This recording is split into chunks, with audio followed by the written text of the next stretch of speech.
it is undersea, as you see what's happening. But somebody, we fight together, and he's been so great. Corey Gardner, please come on up, please.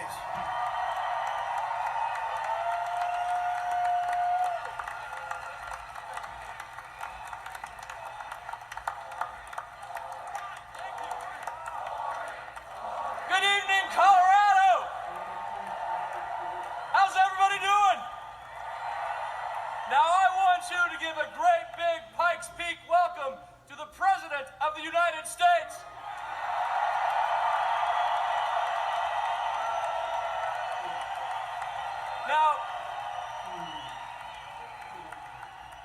Now I think they heard you on Pikes Peak, but they didn't hear you on Mount Garfield. Give them another round of applause.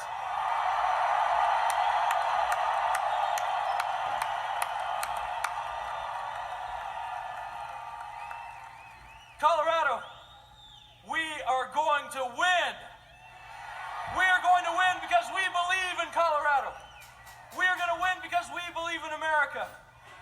We are going to win because we will fight against the socialist tides across this country. The Democrats are trying, but they're not going to win. Look, there was a dangerous thing that happened in 2016.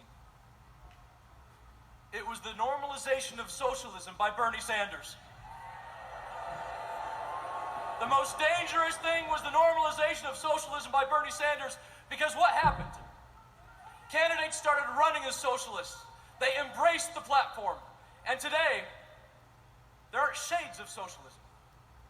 They are running to the left on a socialist platform. They want to take our guns, they want to take our health care. That's their platform. What they say they will do. Colorado, are we going to let it happen? We will not. Mr. President, you've done so much good for Colorado. As a result of your work, the Bureau of Land Management is now headquartered in the great state of Colorado. United States Space Command and Space Force are operating out of Colorado Springs. And just a few miles to the south, please understand how big this is.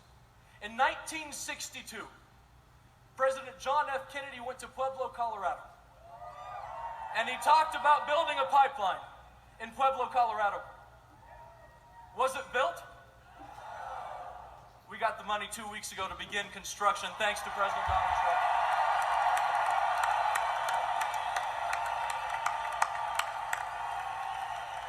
Colorado, Dana White is here. What does it take to win a cage fight? We need a fighter. And in Colorado, we are going to fight for this country. We're going to fight for the White House. We're going to fight to maintain a Senate majority because we need to continue the great work of freedom in this country. Colorado, make us proud, stand strong, and together we will win. Thank you.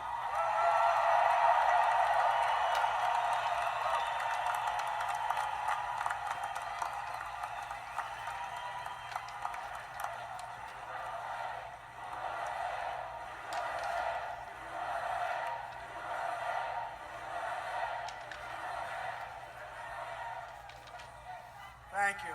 That's beautiful. That's true of the pipeline. A long time they've been trying. We got it right away, and we'll be announcing something very big toward the end of the year. Corey is a champion for the people of Colorado. He loves your state. Look, he loves your state.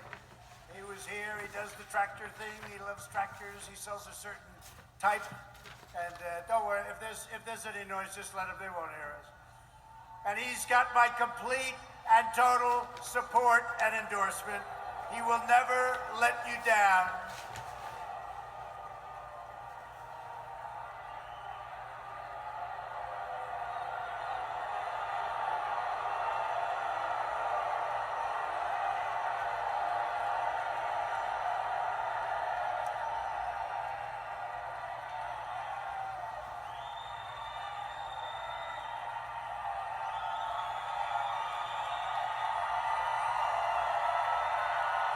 That was quick. That was quick. She goes home to Mom, and Mom loves us. You know, her mother's a big supporter. She said, "Was that you in that big stadium?" I'm not liking it. She's you're going to have a lot of trouble at home with mom and dad. Together, we're building the world's most prosperous economy. And what we've done in the last 3 years, they said, was absolutely impossible to do.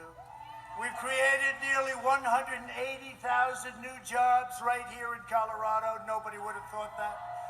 Including 25,000 new manufacturing and construction jobs. Remember they said, you can't do manufacturing jobs anymore, really? Tell me about it. Unemployment has reached the lowest rate in over 1/2 a century. The average unemployment rate, this is a beauty, for my administration is the lowest for any United States president in the history of our country. That's not a bad one. The unemployment rate among African Americans, Hispanic Americans, and Asian Americans has reached the lowest levels ever recorded. And for women, 71 years, and soon you're going to be hitting the historic number. 71 years, the best numbers in 71 years. African American and Hispanic American poverty has plummeted to the lowest rates ever recorded. The unemployment rate for women is going, and I'm telling you, within a very short period of time, you're going to see some statistics coming out on winter. Statistics, I got to do it right. Otherwise, they'll say, what's wrong? You know, if you go 16 of these, and if you mispronounce one word, they say, what's wrong? Statistics for women that are going to be unbelievable. They're going to be unbelievable. The best ever. The veterans' unemployment rate dropped to a record low. Workers without a high school diploma have achieved the lowest unemployment rate ever recorded in U.S. history. 500,000 more Hispanic Americans now own a home. We've lifted 10 million people off of welfare, and median household income is now at the highest level in the history of our country. Think of that. Think of this. To lift up forgotten communities that need investment the most, we created with Tim Scott, great guy, great senator from South Carolina, opportunity zones. Jobs and investment are now pouring into over 125 newly designated opportunity zones right here in Colorado. You know about that, right? It's been amazing. Opportunity zones are amazing what's happened. We're supporting working families by fighting for paid family leave and getting it, reducing the cost of child care, and giving 40 million American families an average of $2,200 in their pockets directly, thanks to the Republican child tax credit. People don't know that. Our historic regulatory reduction campaign is ending the tyranny of Washington bureaucrats. We repealed the ridiculous Waters of the United States rule, which was basically taking away your property. And we are taking the Bureau of Land Management out of Washington, D.C. We've just done it. And thank you very much, Secretary Bernhardt, just up here. Nice, slim, beautiful-looking man. He looks beautiful. When you work with him, he's beautiful because he gets it done. And you're moving it, and its headquarters to Grand Junction, Colorado, because we believe that the people who manage the lands of the great American West should live right here in the great American West, right?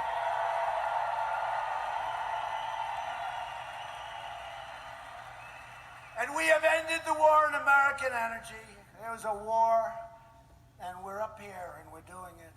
We are right now energy independent. Can you believe it?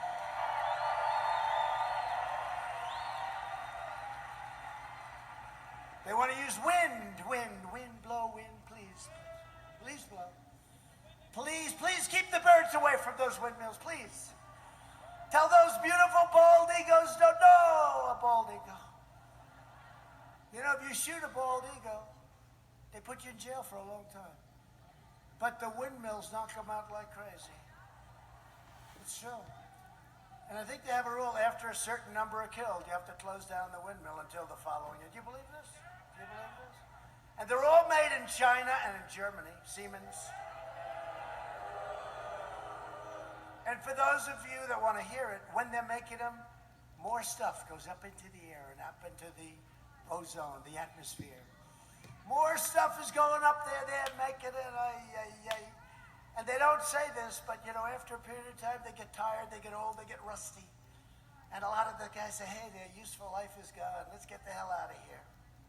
And they're all over the place. You look at Palm Springs, California, take a look. Palm Springs, they're all over the place. They're closed, they're rotting, they look like hell. Every major Democrat running for president wants to entirely eliminate American production of oil and natural gas, crushing Colorado's economy, destroying tens of thousands of Colorado energy jobs, and demolishing property values all across the state. They're doing that.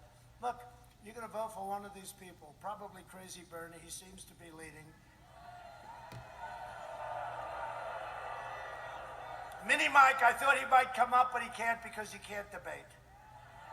He wasn't meant for the camera, do we agree? He wasn't exactly great last night. No, I think you lost 2 last night. Only in Colorado could somebody say. No, you're going to probably, it looks like Bernie, doesn't it? Looks like Crazy Bernie. Crazy Bernie's not big into natural gas and oil and the things that keep our great factories and plants going, right? But Colorado voters will never let it happen. We're reversing decades of calamitous trade policies.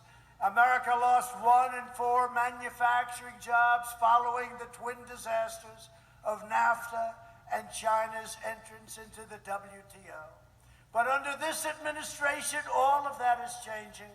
The era of economic surrender is over, thank you. It's over.